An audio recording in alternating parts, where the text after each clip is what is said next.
What's going on, folks? Welcome back to the channel with me, Clem Boogie. Week 15 of the NFL season. A lot of movement going on. Is it time for Tom Brady to call it quits? I don't know. After all, he is in the NFC South. No one seems to be winning that division or running away, to say the least. But can he galvanize the troops and make a huge playoff run? Then you have the Packers. I have no idea what Aaron Rodgers has been doing. He gets a couple wins. He starts talking about psychedelic drugs. He thinks he's the smartest man in the room. He wants to be the coolest guy around, but not really translating into the season that the Packers had wished upon. Then you have the output of the San Francisco 49ers. They've lost every quarterback that they had on their roster. And their Brock Purdy, the guy that's playing, is kind of banged up from the last game, although he's showing great promise. But is he the quarterback of the future for the team? No. I'll reserve that for Trey Lance. As it pertains to the AFC side, Kansas City has some tweaks, some kinks in the armor. But, you have Patrick Mahomes. He's always so ever entertaining.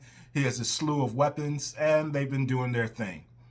When it comes to the Buffalo Bills, they're promising. They look like they're legit. They seem to have all their weapons. Plus, they have that marquee connection when it comes to Josh Allen to Stephon Diggs. On the other side, you have Cincinnati Bengals. Remember when Joe Burrow looked like he was punch drunk early in the season? He was getting hit way too much. But now he has his army. Now they're protecting him. Now you see the production. And I think they're going to cause a lot of fear as they approach playoff time. But anyway, enough about all that. You know how I give it up on this channel. 4 picks, 1 upset alert. Let's make some money, people.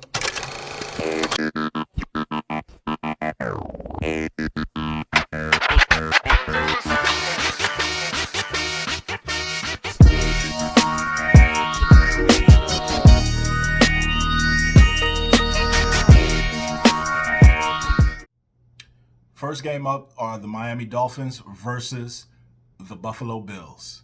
Now, a couple things about this game. Buffalo has seemingly regained their stride, finishing and finding some fine-tuning of their offense, especially in the red zone area, and spreading the ball around. However, they are lacking in the running game. Whenever your quarterback is your leading rusher of the team, that's never good because, like I said in the past, all it takes is one hit, one mishap, and it will cause a problem into the season for, the hopes and dreams of the Buffalo Bills. Josh Allen is a big guy. Great arm talent. Very strong arm. And that's one of the reasons why they drafted him out of the University of Wyoming. Wyoming, if anybody knows anything about it, it's cold. It's windy. It's not California. It's not beach weather there. At least not all the time. But with that being said, he's tailor-made for Buffalo-style weather. Last couple of weeks, everyone was snowed in Buffalo. The snow was probably as tall as me. Now I'm 6'1", so you can only imagine. But with that being said, that team, as it pertains to Buffalo, they have big aspirations. They are looking to be in the Super Bowl, or at the very least be in participants of the AFC Championship game. Vegas had them as the odds-on favorite to win it all. Obviously, with things happening and occurring, it's betting, people. Things happen. So they kind of knocked down a couple notches within the ranks. On the other side, their opponents, the Miami Dolphins. Tua has surprised fairly many people. He was in the MVP race up until probably last week.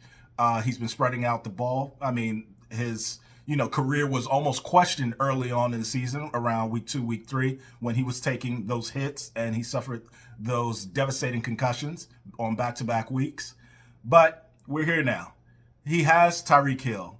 He has Jalen Waddle. He has Mike Gesicki. He has a slew of weapons himself. They have a high-tagged offense.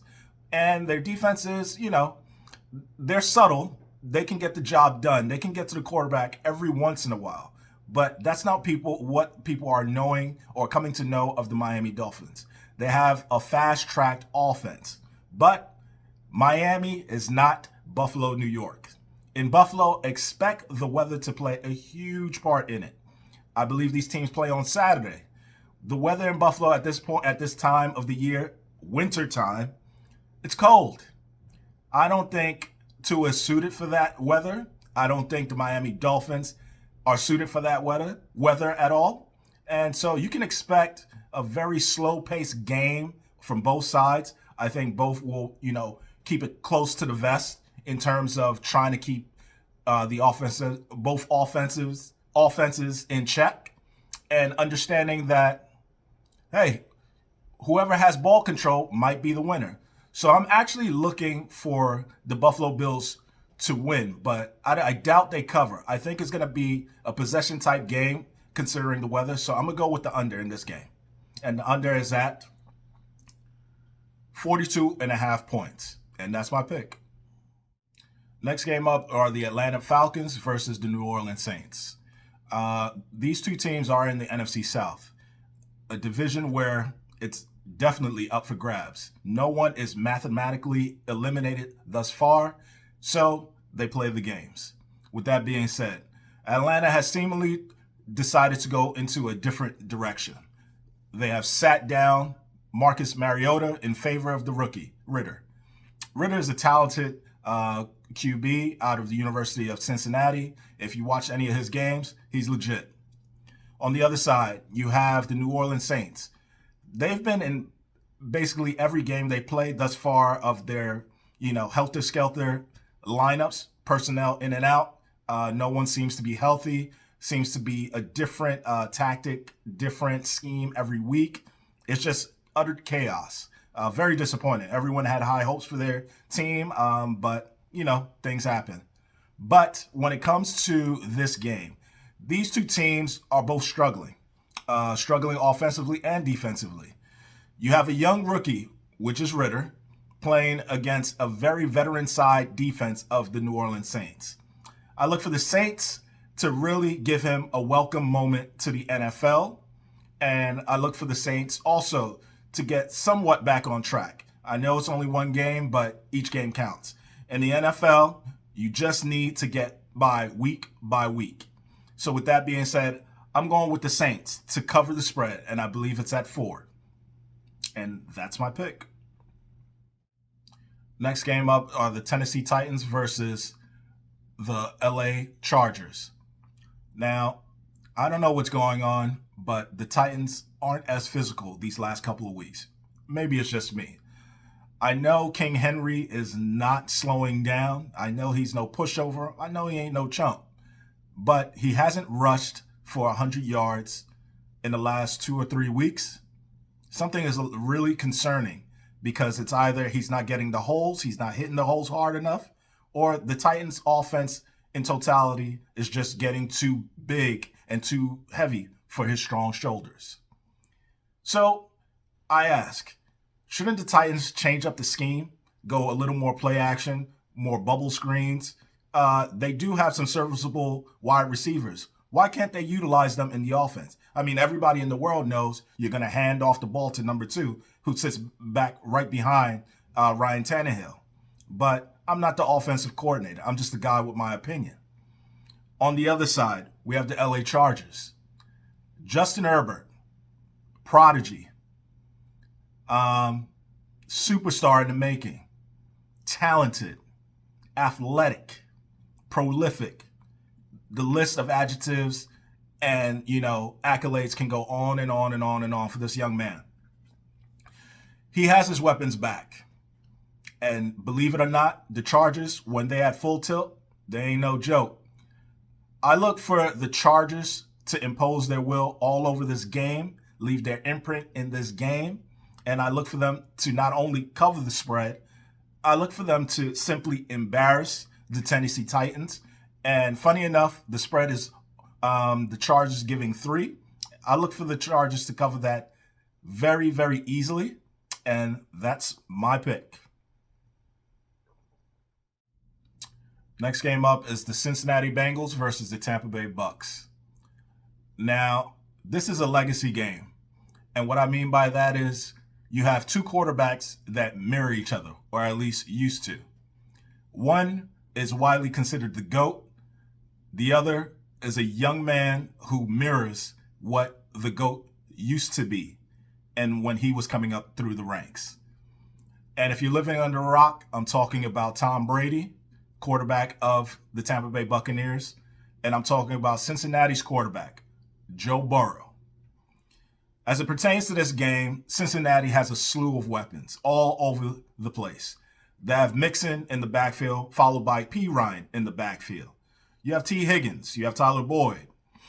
You have Jamar Chase. You have, every weapon he wants. The only problem is they have a bandaged, sutured offensive line. Burrow gets hit a lot. I mean, it slowed down in the last few weeks, but all in all, he gets hit a lot. And that's a recipe for disaster.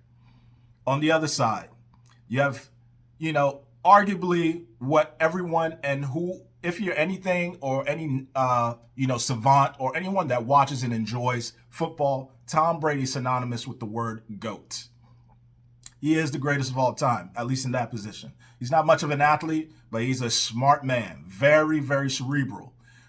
In terms of, using what he has to the best of his abilities and translating into wins, and those wins turning into championships.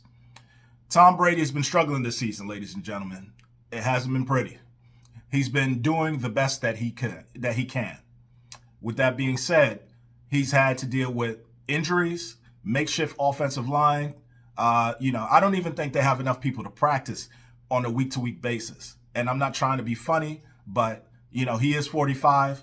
How many 45-year-olds can stand in the pocket, look down at the barrel, and get hit week after week after week? I mean, it's getting to a point where almost cringing every time a pass rush gets within 2 inches of Tom Brady. But as it pertains to this game, both quarterbacks will be definitely gasping because both defenses will be headhunting. I think the rush will be intricate in terms of trying to knock both quarterbacks off their spot. Joe Burrow seemingly has a better receiving core, so expect that ball to come out quick. Also, expect his offensive line, which is much younger and, have been playing better seemingly these past couple of weeks. Look for them to give him some opportunities to hold up and for him to throw the ball downfield and utilize his weapons. As it pertains to Tom Brady, not so much. You're going to see Tom Brady doing a lot of bubble screens, trying to get some quick outs, things of that nature. You're not going to see a lot of five-step dropbacks from Tom Brady. He's not risking that hit. If that's what you're looking for, turn the channel. But all I can say with this game is I think it will be close, but ultimately I look for the Cincinnati Bengals to pull away. They're much younger, they're hungrier, and seemingly this could be a passing of the torch. But, it is Tom Brady. But again, he hasn't had it all season, so that fear factor, that mystique doesn't really play a part. So in this game, I'm going with the Cincinnati Bengals, and they are giving 3.5, and I expect them to cover. And that's my pick. Next game up is my upset alert, and it comes by way of the New England Patriots versus the Las Vegas Raiders. Not too much to be said about this game, other than this is a Belichick versus one of his disciples, and that disciple is Josh McDaniel. Josh McDaniel is moody. He's, not your conventional coach.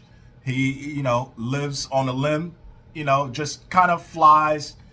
He's just out there. I don't know too much about Josh McDaniels. He is flaky. I mean, from what everyone remembered, he's the one that accepted, I believe, one of the coaching jobs and seemingly called or faxed in and told them, nah, I'm not interested. But anyway, as it pertains to this game, I know New England had a hard-fought game on Monday night, and they ultimately cruised to a victory. But in this game, they're going to find it very, very hard to overpower and overwhelm the Las Vegas Raiders.